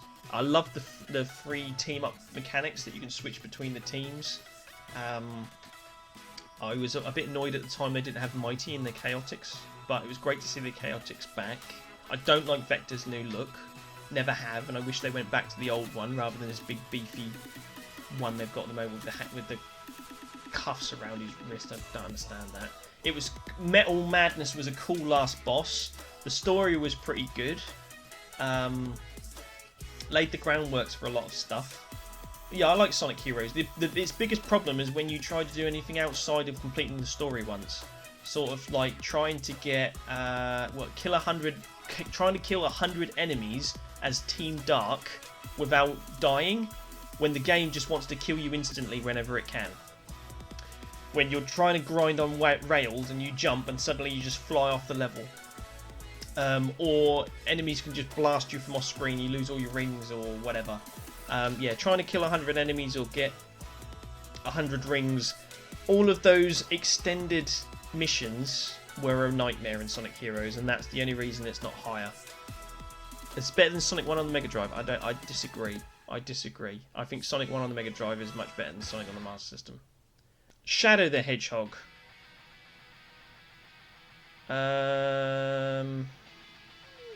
Is it? Do I like Sonic Shuffle more than I like Shadow the Hedgehog? That's the question. Oh, God, the C tier is just annoying. What was wrong with Shadow the Hedgehog? That was the beginning of the end, really, when Shadow the Hedgehog came on. Not because he had guns, not because it was dark and edgy, just because, again, the game wasn't fun. Someone had an idea for Shadow the Hedgehog, they put all their ideas on there, and not once did anyone go, is this game fun? We've been doing this game for 2 years now. Is it fun? Are you having a good time with this? No, I've never enjoyed it ever since I picked up the controller. Oh, okay, well, maybe we should do something about that. It is better than Knuckles Chaotix because it actually plays better. You can get some enjoyment out of it, but it just breaks apart the more you play it. And I actually unlocked everything in the game again. I'm going to leave it there, but only just because it really is a toss-up between a lot of these games in there. I've got a lot of people agreeing with me with the C. It's just average, yeah. It was not as bad as what a lot of people said, and it wasn't because it was dark, edgy Shadow using guns. It was just a lot of the mechanics didn't work, and it was that was its biggest problem. Its biggest problem was the missions where you got a lot of the power-ups, didn't you? You could go like Chaos Control and all that kind of stuff. But if you used them, you bypassed the missions, so therefore you couldn't go off on one of the branches. So all the coolest stuff, if you just blitz through the game normally, fine. But when you wanted to just go and do the light side missions or the dark side missions, using anything cool, any of these power-up moves, would make you bypass those missions or fail them.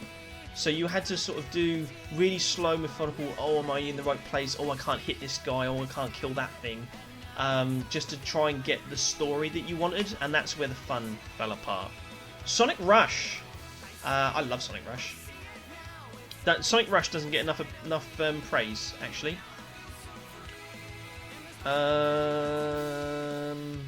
Is it better than Sonic on the Master System?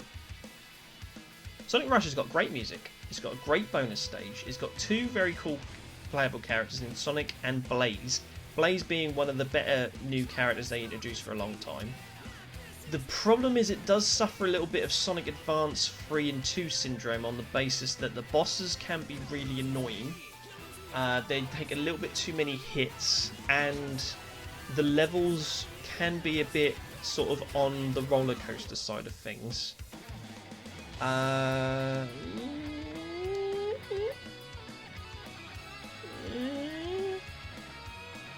Is Sonic Rush better than Master System Sonic? I think it might be. It's not as good as Sonic the Hedgehog on the Mega Drive, I don't think. Just because of the bosses. If the bosses were more iconic. I mean, the bosses on Sonic Master System are... Do you know what? I'm going to make a stand. I'm going to upset all of you. All you people that managed to stay with me as long as you have. Sonic Rush is better than Sonic on the Master System. Deal with it. Deal with it. And if anyone argues, Vargas agrees with me, just put it in the chat, even though it is delayed. Sonic Riders. Okay, let's speed up a couple of these now. Sonic Riders.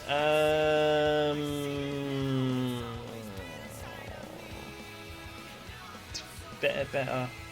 I like Sonic Riders.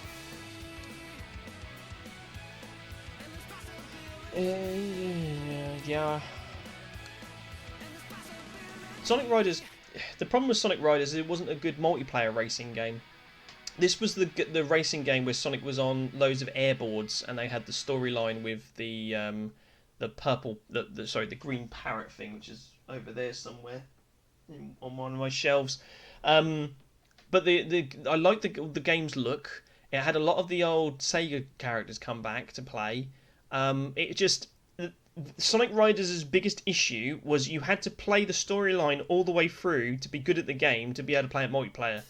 It wasn't like Mario Kart where you could jump in and anyone could play it. The mechanics were so varied that it just it wasn't something that anybody could play at any time. So yeah, Sonic Riders I thought was good but not great.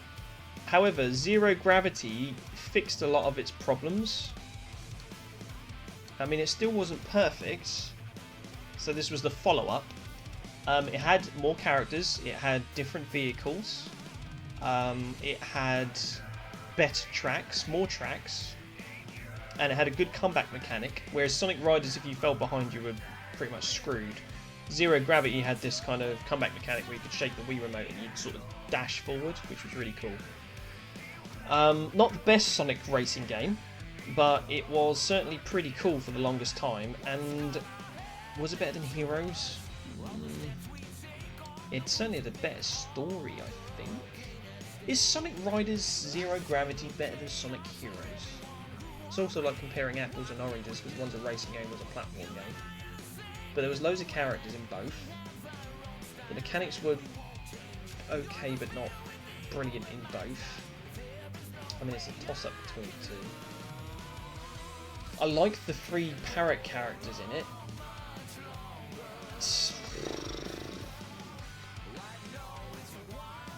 I'm going to leave it there, but that's an easy one between the two. I'm not too sure myself. How is it with you guys, the Sonic 1 on the Master System? Nostalgia is ruling your heads. Ruling your heads. Sonic Rivals. Better than Sonic Drift.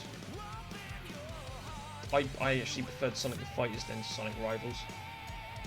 Sonic Rivals was the PSP game where, again, they flaunted the fact they had loads of characters, and you basically raced characters in the storyline to the end. However, with Sonic Rivals 1, the level design was so terribly bad and the physics was so terribly broken that what was normally canon in Sonic games, like rolling down hills and getting speed boosts from momentum, wasn't used. Instead, they used this kind of janky 3D engine where it was still on a side-scroller, but I don't know, it had that Sonic 4 kind of vibe where you'd stand awkwardly on a vertical wall from time to time. Also, the computer AI was really unfair, and would if it ever got ahead of you and you got hit once, you'd have problems. The level design was so trial and error with platforms and stuff that you kind of had to play the level 2 or 3 times to find out what was going on, and then you would just blast through the level no problem. And it was just, the story was naff, and yeah, it was a good idea again, like Sonic Drift, but it wasn't well executed. However, it was betterly executed than Sonic Drift. As for Sonic Rivals 2, again, I think they did a better job. But it just wasn't interesting again. The level design was better, the game was a little bit more fun. However, Knuckles Chaotix has stayed with me more, probably because of how hard it was to actually play it all these years. But Sonic Rivals 2, I remember seeing on a PSP and always kind of going, that's interesting. But again, the story was so dull, and the level design was better but not great. The mechanics were better but still flawed, and the AI was annoying. So yeah, I'd probably say that's about right. Sonic and the Black Knight is awful. It is better than Sonic 06, but only just. This is one of the more recent games I completed, and I don't know what they were thinking. My problem with Sonic and the Black Knight is not the story, is not the fact that they are Knights of the Round Table. That's fine to a certain extent. I mean, it's a bit weird, but it's not terrible. My problem with Sonic and the Black Knight are twofold. The sword mechanics are pointless, because it's easier to play through the levels and just jump over everything than it is to actually try and do something with this waggle mechanics with the sword and try and kill the enemies. In some cases, it's better to jump over the top of the enemies because you get better grades, in fact. The level design and levels are so generic, boring and pointless that I don't even know why. I remember more levels from Sonic Triple Trouble than I do Sonic and the Black Knight. I remember there being pretty cool grasp mechanics. That's what Sonic and the Black Knight left me with when I played it. And I literally played this 2 weeks ago, and I still couldn't tell you a single level. I remember the boss battles are annoying. Trying to fight the Black Knight, King Arthur, if you've ever done that in that game, where it says, make sure you wait for the opportune moment to swap with the Wii Remote and attack. There's the most frustrating, randomly broken thing ever, where they put timing on a waggle mechanic where the frame rate is inconsistent on a boss battle that can kill you in like 4 hits. Stupid. Absolutely stupid. That boss battle infuriated me. And why is that only okay, so I've got to remember, some people haven't played this rubbish. You unlock these items, and I still don't know what they do. Apparently they've got something to do with getting new weapons and stuff, but I'm like, why? Enemies die in 1 or 2 hits anyway. Why do I want more weapons? So you every level you unlock loads of stuff, and you keep pressing A, and they keep giving you more stuff. You're like, I don't care. But then you finally do it, and it gives you the credits, and then you find out you're about 50% through the game. So you have to watch the credits, go back into your save file, choose a random level, and then it gives you more of the game. Why? Why? That's so stupid. But yeah, Sonic and the Black Knight is a complete waste of time. There's time I'm not going to get back in my life, and I'm really offended by it. And the more I talk about it, the more angry I get. So that's, yeah, great. I hate that game so much. The OST is good, Sheespin. You are right. It's got some good music in it. Not that you can hear it because the sound balance is all over the place. Because the sound balance, I like the remixes from the Sonic Adventure games that they have in here, but the sound balance, the voiceovers versus the sound effects versus the music is a complete mess. You can't hear what they're trying to tell you. Even if you can, they don't tend to tell you the right thing. They tell you to do the wrong thing to get through the level. But the music is better. So yeah, but I would much rather play Sonic Blast or Sonic Triple Trouble than ever go back to Sonic and Black Knight. Sonic and the Secret Rings, I think, gets more of a hard time than what it actually deserves. The more I played the game, the better it got. But not entirely. There are some levels in Sonic and the Secret Rings which I wouldn't mind going back to playing. It's only because of the mission mode that game falls apart. I mean, there's 7 levels in the game, but you play each level about 12 times with different rule sets each time, and that's where the game starts wearing a bit thin. And the last boss is just not fun. So I think it suffers from the Knuckles Chaotix problem, where it's got some good ideas in it, but it weighs itself down by getting in the way of the fun through fear of being too short. So instead it just gives you a load of mission modes. I'm going to stick it there. I do think I've put it in the right place. I do think Knuckles Chaotix is actually a better game than Sonic and the Secret Rings. Now I say that sounds a bit bizarre, me saying it. No, it's that way round. Sonic and the Secret Rings has some really good speed levels, but it's just the fact that you have to play all these mission modes to get to them, and that's the problem. Whereas Shadow the Hedgehog, you can actually enjoy the game without all the missions, but you do the missions randomly to get... Yeah, that's the right way around. That's the way it should be. Why it was an auto runner was terrible. Anytime you had to run backwards, the game fell apart. And whoever... And also, when you first start playing that game, it's awful. But then you start leveling up. You unlock things that should be normal, like stronger attacks, collecting rings easier. You get a power... Oh my god, it's starting to come back to me. Give me a minute. You unlock a power-up that makes controlling going left and right easier. Why don't you just let it be easy to begin with? Why do I have to unlock a power-up to make the controls manageable? Oh god, Sonic Team. I don't understand. Sonic and the Secret Rings was like, they had a good game, they had 7 strong levels and a storyline, and they went, oh man, you can complete this in half an hour. Oh man, we got to do something about that because we want to make it a full price game. So then they started chucking all of this extra unnecessary content, extra mission modes, making Sonic control bad, and you have to unlock him to actually be good. Then all this replay stuff, we had to replay levels several times to get different ranks and stuff, and it just got bigger and bigger and started swelling until it got to a point where you're like, this could have been fun, but you've just made it unfun just because you wanted to make it longer. Sonic Unleashed. There's 2 rankings for Sonic Unleashed. I didn't like Sonic Unleashed on the Xbox 360 because the overworld was infuriating. And the fact that you got locked out of levels because you didn't have enough medals was downright unfun and unfair, and ruined the entire gaming flow for me. I didn't like the fact that the Werehog levels went on for about 30 minutes. I didn't like the fact that the platforming of the Werehog was so janky to the point where you just fell off when you tried to jump from time to time, and other times you did exactly the same jump and you made it perfectly fine.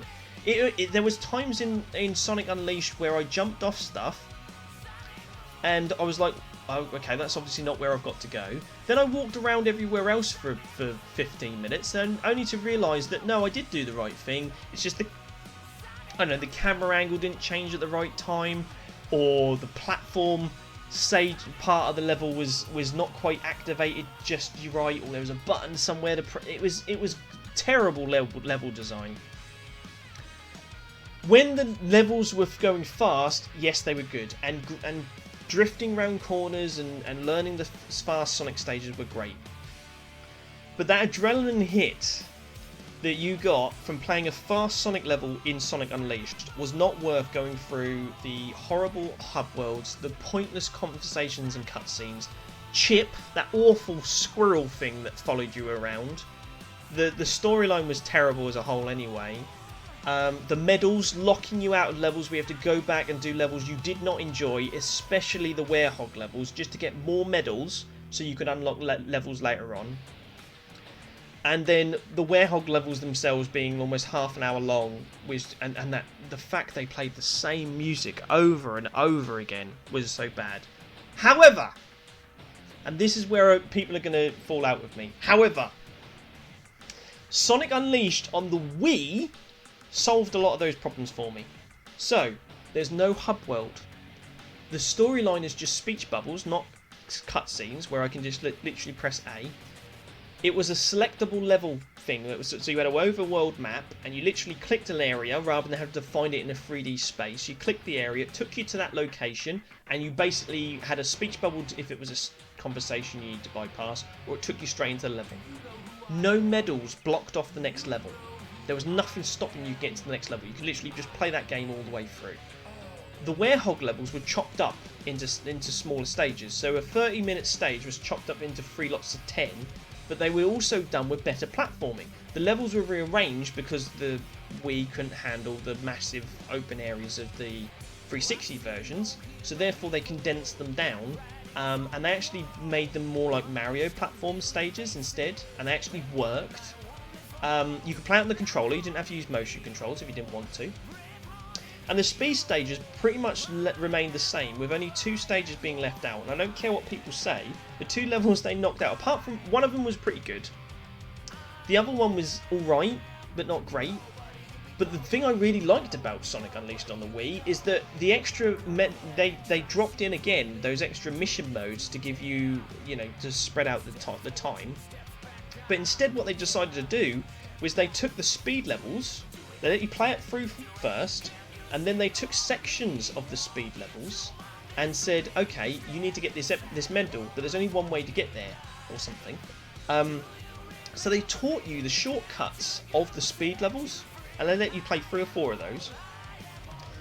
And then afterwards you went back and played the whole level again, from scratch, knowing where all the secrets were. I loved it. So it was teaching you how to be better at the speed levels.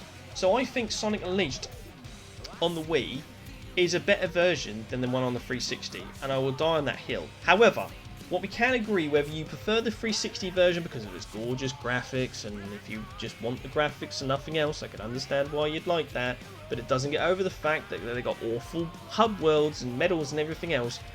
If I rate them both together in the middle, whether you want it to be the 360 version, or if I will be the only person in the world who prefers the Wii version over the 360 version, so be it. However, we can agree it is better than all of these. It's better than that. Is Sonic Unleashed better than Sonic 1 on the Master System? I'll let you have that conversation while I have a drink. I'm going to put it there. I too think Sonic Unleashed is better than Sonic on the Master System. People are not going to be happy about that one, I don't think. Right, let's do a quick fire round. Sonic Rush Adventure, I didn't like as much as Sonic Rush because of the stupid storyline, and I didn't like the new character. I also thought the water battle levels were really lame, and didn't add anything to the game. They just slowed everything down, and the levels that they had were nowhere near as good, neither was the music, so it was just a downgrade all around. I don't even like it. I just thought it was completely pointless. I'd rather play that, I'd rather play that, I'd rather play that. I wouldn't play it. There you go, so that's goes in there. Sonic 4, I played once, and I mean, I suppose No. I didn't play episode 2 though. I'm going to put them in the not played pile because I can't even remember them. They were so unmemorable that I don't even think I can rate them. So I'm just going to chuck them and I'm just going to say I didn't play them. Even though I did, I just can't remember them. They're so rubbish. Sonic Free Riders, I am not going to waste my time with it because it's the Kinect game. I played it, it was terrible, but I didn't complete it, so I'm not going to rank it, even though it's awful. I haven't played Sonic Rise of Lyric to the end because it was so terrible. Do you know I am going to rate this? I got up to the last boss and just watched the last boss on YouTube because I just got annoyed with it. I would rather play Tails Sky Patrol than play Sonic. No, I mean it was quite funny at times. Better than Sonic Labyrinth. It goes there. It goes there. Sonic Runners I never played. That was a mobile game. Shattered Crystal I haven't played. I discovered when I looked at this list, but I have played Sonic Boom Fire and Ice, thinking it was the same game. But it's not. It's a different game. However, I do think it's just as... The problem with Sonic Boom Fire and Ice is it's a game where, again, they've taken tiles and they dot them in a row so you can get through stuff. But all the levels look the same. The backgrounds don't look any different, and the tiles only change roughly, sortly as they go from level to level. But basically, when you play the first level, the last level in Sonic Boom Fire and Ice, you still are looking at the same tiles, so it looks like a Mario Maker type game again. So that's why I didn't like that. Let's get rid of some others that I don't need talking about. Sonic Team Racing is not nearly as good as Sonic and All-Stars Racing, but as that's not on this list and technically more of a Sega game than it is a Sonic game, it won't be rated. But that is so boring. At least Rise of Lyric has got some interesting stuff to say about it. Whereas Sonic Team Racing, I thought the team mechanic was pointless and unnecessary, and the levels on Sonic Team Racing were really, really dull. So that's not worth talking about any more than that. It gets me annoyed. Right, well now we're left on the big hitters. So let's get some good ones in there. Sonic Mania. Fantastic game. The fact that Sonic Mania came out and just proved that the old Sonic formula is still great. Sonic Mania is really good. I don't think it's as good as Sonic 3 because I think Sonic 3 is more coherent. And if Sonic Mania had more unique levels like Sonic 3 did, rather than leaning on nostalgia with a lot of Sonic 2 material in it, then yes, perhaps it would be better than Sonic 3. But because Sonic 3 had a completely unique OST and levels were never the same from any other thing else, whereas Sonic Mania is basically Sonic 2 with steroids, that's why I put it number 2 at the moment, and looking at the others we'll see if it stays that way. But yeah, basically Sonic Mania is Super Sonic 2, with more characters. Really cool. The new stages they did add were really good, and it's so fun to play multiplayer. It definitely is one of the best games out there. But my biggest problem with Sonic Mania is that Green Hill Zone, Chemical Plant Zone, there's loads of levels that they've used from the past and they've just rehashed them. That's my biggest issue with Sonic Mania. Sonic Generations. Oh god. That's tough. Is Sonic Generations better than Sonic Mania? Do I like 3D better than 2D Sonic? Sonic Generations is the best 2D, the best 3D Sonic game. That I can say. The last boss is terrible. The story is okay. I don't mind the story, but the last boss is just, it was such a shame. If it just had a decent last boss where you were Super Sonic, then, you know, I was looking for something like Live and Learn kind of Sonic Adventure 2 sort of style, and it didn't give me that. But it's such a great celebration of everything Sonic. I played Sonic Generations more than I did Mania. And it has the added benefit that Sonic Generations took a lot of the 2D levels and made them 3D as well. So, unlike Sonic Mania, which rehashed a lot of the levels that are the same, Sonic Generations also took those levels and made them 3D, and I can play. That is the one game I go back and play the most. So yeah, I'm going to say it's better than Sonic Mania. Oh my god, the internet's going to have a go at me on that one.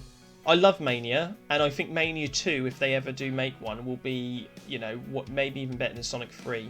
But because Sonic Mania lends itself so hardly, you know, leans so hard on nostalgia, that when I think about it as a whole, after several years of it being out, I feel like I'm playing, like I say, Sonic 2 on steroids rather than its own game, and I wanted some new levels. Whereas Sonic Generations, yes, is all about nostalgia, but it takes all those levels and they feel different because they're in 3D. And you're playing them in two different ways. You know, you're playing Sonic Adventure 2 Sonic through the first lot of levels. Plus, it takes levels from Sonic games like Sonic Heroes, Sonic 06, and actually gives them fun levels to play in Sonic Generations. So, Sonic Chronicles gets a bad rep, and I don't understand why, because I think it's actually quite good. I think it's better than all of those. Is Sonic Chronicles better than Sonic Advance 2? I don't remember getting any frustrated with any of the bosses. I actually had a lot of fun making my own best Sonic team, and the female Echidna is really cool. The metal female Echidna. I mean, a lot of people didn't like the music. Fair enough, but I was playing a turn-based RPG, so I think I played it on. The other thing is, I think I played it on lunch a lot of the time, so I had the music down, so I wasn't annoying my colleagues. So that's probably why I got past a lot of that. The overworld was not intrusive like a lot of hub worlds I don't like, and I quite like the touchscreen. It was basically Paper Mario but Sonic, just not as good, and it did end on a cliffhanger, which was annoying. But I never got frustrated. Sonic Advance 2 is kind of that cut-off point of when I got frustrated with a Sonic game, and to the point where I just didn't want to play it. Didn't get that with Sonic Chronicles. I played it all the way through quite comfortably, so I didn't get that with Sonic Battle. Sonic Pinball Party I played, yeah. My god, this game is going up the ranks. Sonic Riders was more of an interest. I'd probably say there. Sonic 2 on the Master System. Again, gets a bad rap. I don't like the way you get the emeralds in this game. You literally get one chance to get the emerald. If you miss it, you can't get it, so you have to do it perfectly. Which, unlike Sonic 1 on the Master System, you had multiple times. There was nothing really. There was a couple, but there was nothing really that was going to be a problem for you being able to get that. I like the level. If you just play the game straight up, it's not a bad game. But it's not as good as Sonic Heroes. Zero Gravity better than Sonic Heroes? No. Changed my mind on that. I'd rather play 3D Blast. I'm going to stick it there. I think Sonic on the Master System, Sonic 2 on the Master System gets a bad rap. If you just play it for fun rather than trying to get all the emeralds, it's actually really fun. Sonic 2.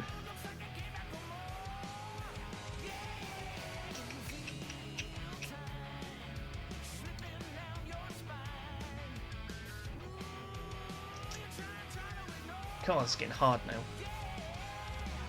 For the record, I've got 6 games left after this, so thank you for sticking with me on this one. It's been quite tough. Sonic 2 is better than Sonic 1. So if I'm going to keep Sonic 1 there, it's got to be there. Sonic 2 is better than Sonic Advance. It is because there isn't as many pitfalls and things stopping you getting in the way of the game. Plus, especially if you put the Knuckles attachment to play Knuckles on Sonic 2, you just have almost as many characters that you want to play as Sonic Advance. You don't have as many glitches as what you do in Sonic Adventure. Plus, Big the Cat is not in Sonic 2, so that makes that better. And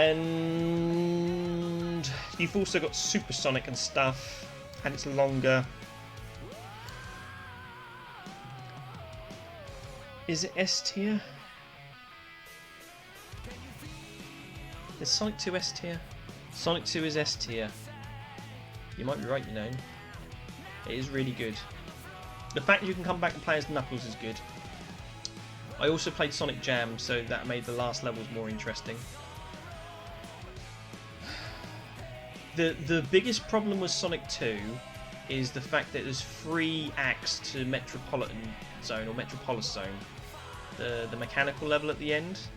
Why they decided to do that, rather than just cut one of those levels out, because those levels aren't fun. If there was 2, that would be bearable. The fact that there's 3 of them is just nonsensical, and I can't tell them apart. So that drops it a lot in the fun factor, because whenever I get to that area I'm just like, oh, can I be bothered to do this, or should I just level skip, or should I just call it a day? I've seen the best, and the last levels are cool, but they're not worth going through Metropolis Act 1, 2, 3. I like Sonic R. I'll come back to that in a minute. Let's leave it like that for now. Sonic CD.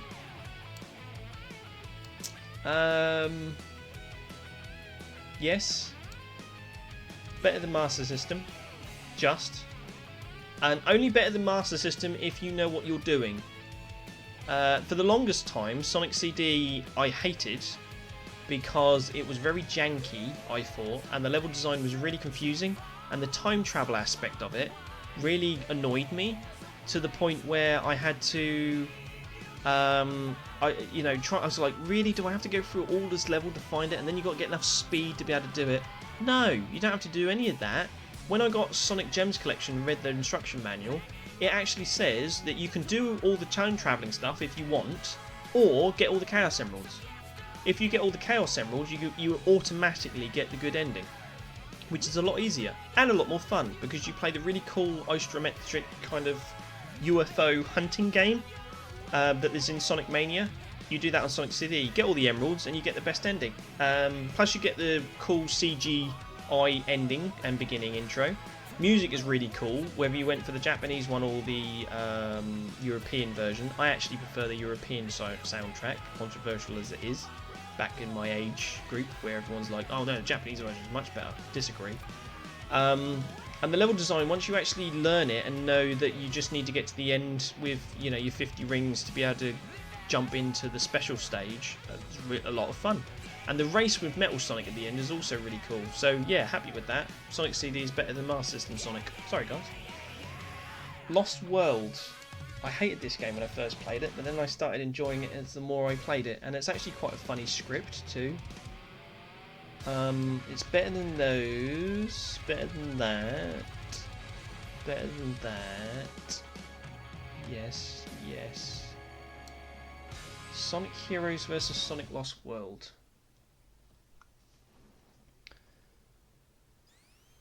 Oh.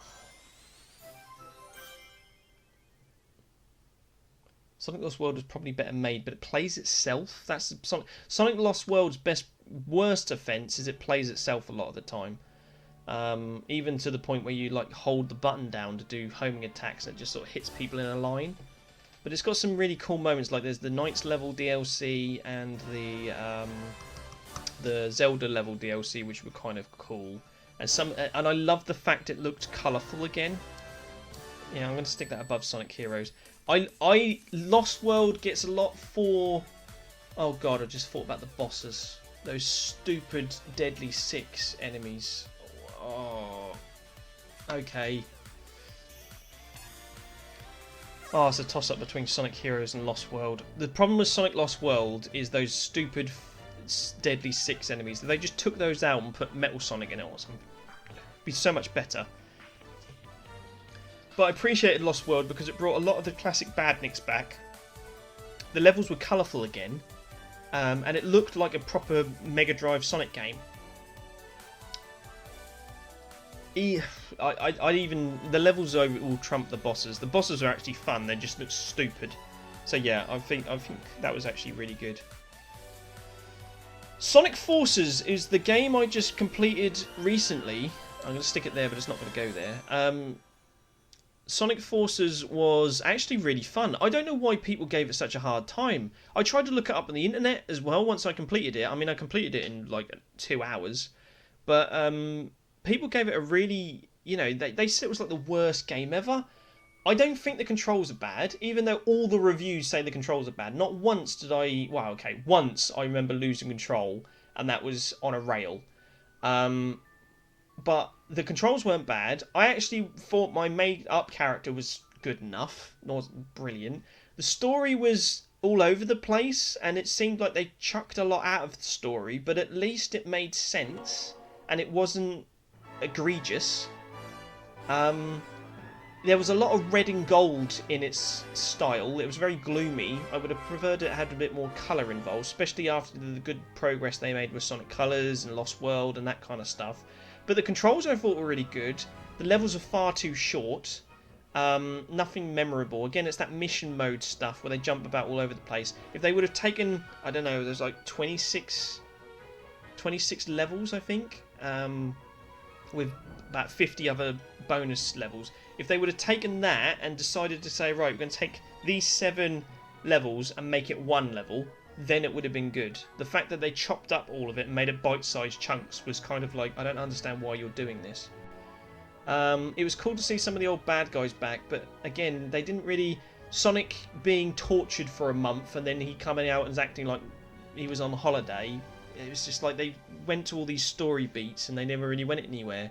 But as far as a game goes, and as you know, I prefer gameplay over everything else, it's actually quite a solid game and I quite enjoyed it. I don't think it was a bad game, it was just a bad story. And I suppose that's the thing. A lot of people play Sonic games, I don't know why, each to your own, but some people play Sonic games for storyline, new characters, and levels, more than anything else. And I play it for controls, gameplay, and the speed factor of it all. And Sonic Forces gave me all of that, and so it's not really that bad. But if you want a decent story, I can see why you'd be upset. But then again, I think, why are you playing a Sonic game if you want a decent story? But don't know. But I think Sonic Forces is better than what a lot of people give it credit for. It's far, far too short. It's not as good as Lost World. It's not as good as Heroes. I'd rather play Zero Gravity. 3D Blast is more interesting. Sonic Master System is there. I'd stick it there. I'd rather play those games just because they have unique points, whereas Sonic Forces doesn't really do anything. Sonic Forces is bang in the middle of all the rating systems. It doesn't do anything bad, but it doesn't do anything good, and there's nothing memorable about it except for make a character. So yeah, I'm going to stick it there and be happy. Boost levels are just a straight line and way too short. Classic Sonic physically are wonky as F. I didn't find the classic Sonic levels that bad. I don't know whether it's because it's been patched since everyone else played it, but I literally played it last weekend. Sonic Spinball. I hate Sonic Spinball. I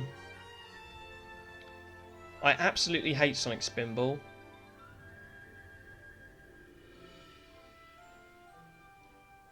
I put it there. I'd rather play Sonic Boom than Sonic Spinball.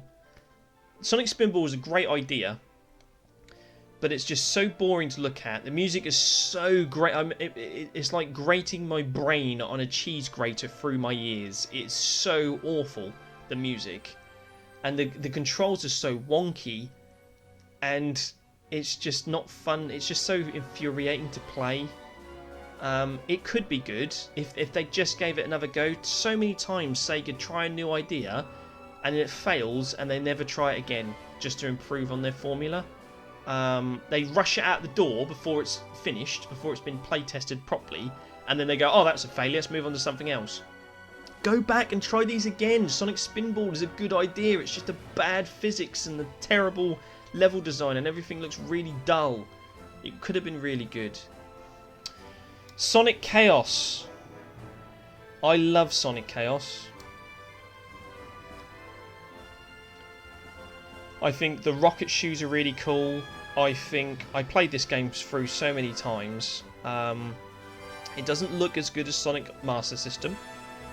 It takes a little getting used to, but it's not. It's certainly better than Sonic on the Master System. Let's bump this up a bit. I'm going to put Sonic R up there for now. Bear with me, I might come back to that. Sonic Chaos, I think, is better than Sonic 2 on the Master System. I think the levels are more memorable, although there are pretty empty of bad guys. There's a lot of verticality. But you go up a lot in them. But I love the rocket shoes. I love the fact that there's more sense of speed. And I love the bosses. I thought the bosses were interesting. I love how Sonic Mania played homage to a lot of the bosses in Sonic Chaos.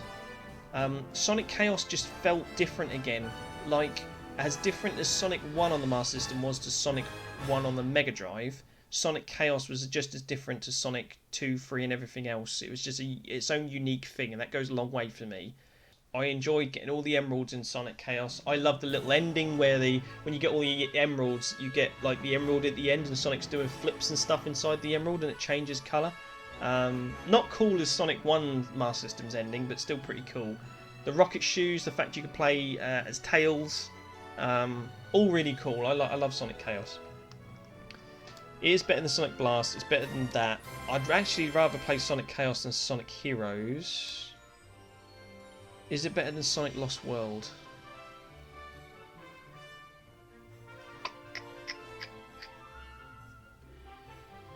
Yeah, because there's more of a skill gap. I think Sonic Lost World plays itself too much, whereas Sonic Chaos, there's actually, you are in control. And although Sonic Chaos takes longer to get into, I appreciate the fact that it's on its own. That's a tough decision though. It felt like Sonic 1 with more stuff. It just didn't look as good. The graphics weren't as good. Do I like Sonic Chaos more than Sonic the Hedgehog Master System? I think I do, you know. I think I'm going to do that. I don't like it more than Sonic CD. Because after a while of playing a lot of Sonic CD, I actually like that more. But it's close. It's Sonic CD and Sonic Chaos are very close. Sonic Chaos feels like Sonic CD on the Master System. That's what that does. It's loads of unique ideas coming together in a really good way. Sonic Colors. Last game on the list. And then we'll have a quick reshuffle and see if we're happy with everything that's there. Sonic Colors. I love Sonic Colors. I'll tell you a story about Sonic Colors quickly. After Sonic 06, I stopped playing Sonic games. And I'm glad I did, because all I kept hearing about was how bad they were. I experienced Sonic 06 and Sonic Secret Rings at the same time. I thought, we've got the better Sonic Secret Rings because we're the Nintendo guys. And then I played it and I thought this is just as bad as 06. However, now I'm a bit older and I realise that Secret Rings is actually better as a game, but just not great, especially when you need a backup.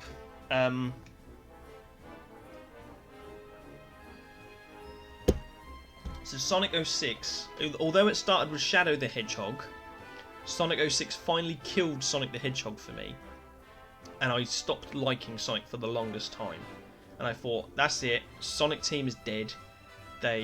All the people that made Sonic great have gone. So I missed all of the Sonic games between Sonic 06 and Sonic Colors. And then about 4 years ago, I might have played it when Sarah was around, when I first met Sarah. Let's say about 4 years ago, I found Sonic Colors for about a tenner. And I thought, people keep saying... It was when Sonic Generations came out. I finished Sonic Generations. I got everything in Sonic Generations. And I was just like, damn, that game was so good. And I only got Sonic Generations because original Sonic was on the front cover. That was it. That's why I got it. So I thought, damn, that game is good. I need more. And everybody kept telling me that the only other good Sonic game since then was Sonic Colors. And I thought, fine, I'll give it a go. So after I finished Sonic Generations, whatever year that came out, I picked up Sonic Colors. And I hated it. I absolutely hated it because it felt more like motion controls again. But then I went back about a year later after I was bolstering up my Wii U collection. Or was it a year or two later maybe? And I gave it another shot. And then I started liking it. And I suddenly realised, after playing Sonic Colors all the way through, because I first of all, I checked how long it was, and people said it was quite short. So I was like, okay, well, at least I can gut through if I'm having problems with it and get to the end. But then I got good at it, and it wasn't so much of a problem. But Sonic Colors then made me think, maybe there's a chance that these games are actually pretty good. So I went back and got Lost World and Sonic Unleashed on the 360. Lost World, again, I had the same experience where it started badly but then got better. Sonic Unleashed then made me think, oh god, because of the medals and everything we discussed earlier. But then I heard the Wii version was very different, tried that, and that made me then go back and try all the ones I've missed and hadn't played. So Sonic Colors re-established the Sonic franchise for me and made me think it was actually quite good. So I think it was better than Lost World. It's better than Sonic CD. It's better than Sonic Unleashed. It's better than Sonic Rush.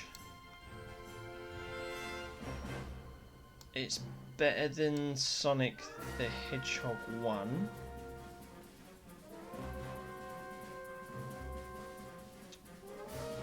Sonic Advance. Yeah, it's got a great soundtrack.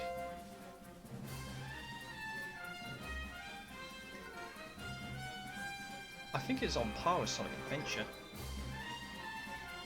I don't think Sonic Colors ever reaches that kind of adrenaline rush high that the Sonic Adventure series reaches, but I think it's a more suitable Sonic Adventure 3 than the others.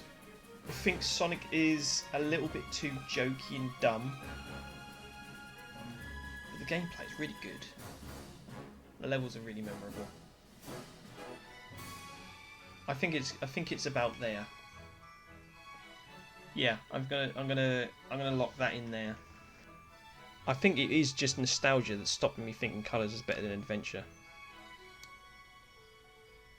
Does that need to be up here? Is Sonic Colors S tier?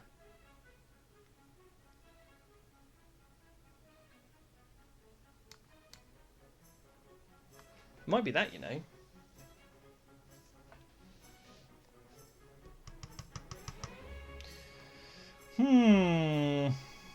Right, let's run them through. Sonic Shuffle better than Shadow the Hedgehog? No, let's not be silly. Let's move that down a bit.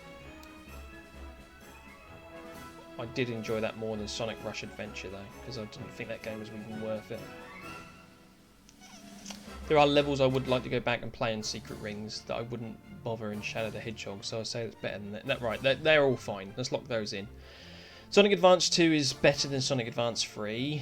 I like Sonic Battle.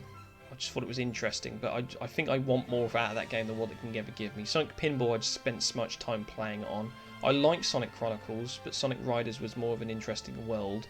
If they would have done Sonic Chronicles in Sonic Riders world and had the bird characters as like bosses, that probably would have been really cool. Sonic Forces gets too much flack for what it is. I mean, it's not a great game, but it's not a bad game either. Sonic 2 Master System is better than that game because it's more enjoyable.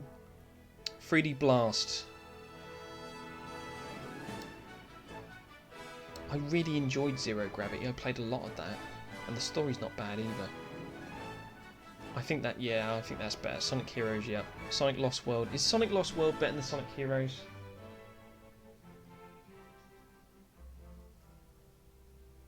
It is by the end of it, I think, because Sonic Heroes just falls under all of its weight with all its extra characters. The Chaotix team and Team Rose and all that kind of stuff.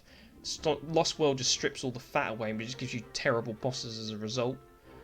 But I mean, it never really gets in the way. Yeah, I think that's probably better. If you were taking all the cool, there's a lot of cool stuff in Sonic Heroes, like the boss battles and the level design, the level areas and the story. But really, as a game, it fails. Whereas Lost World has some really stupid story beats, but at least the levels are kind of interesting to look at. So okay, I'm happy with that. I do think Sonic Chaos is better than Sonic 1. I do think Sonic CD is better than Sonic Chaos. Sonic Unleashed has some amazing set pieces in it.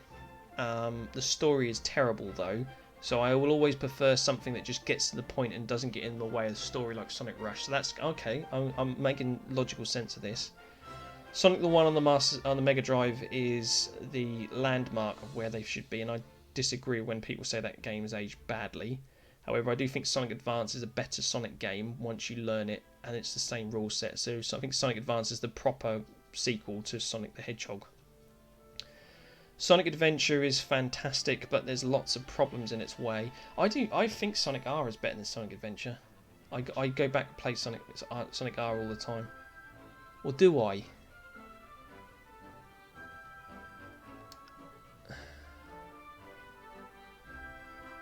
I just think the mechanics of Sonic R are just fun, and I'm not going to be ashamed of that. I think getting all those 5 coins and finishing, playing through and playing them, especially the gems one, with all the changing weather and the better look ahead, that's just a fun game just to run through, and it never overstays as well. There's nothing in Sonic R that stops me enjoying it, unlike Sonic Adventure with Big the Cat stuff. So I'm locking that in.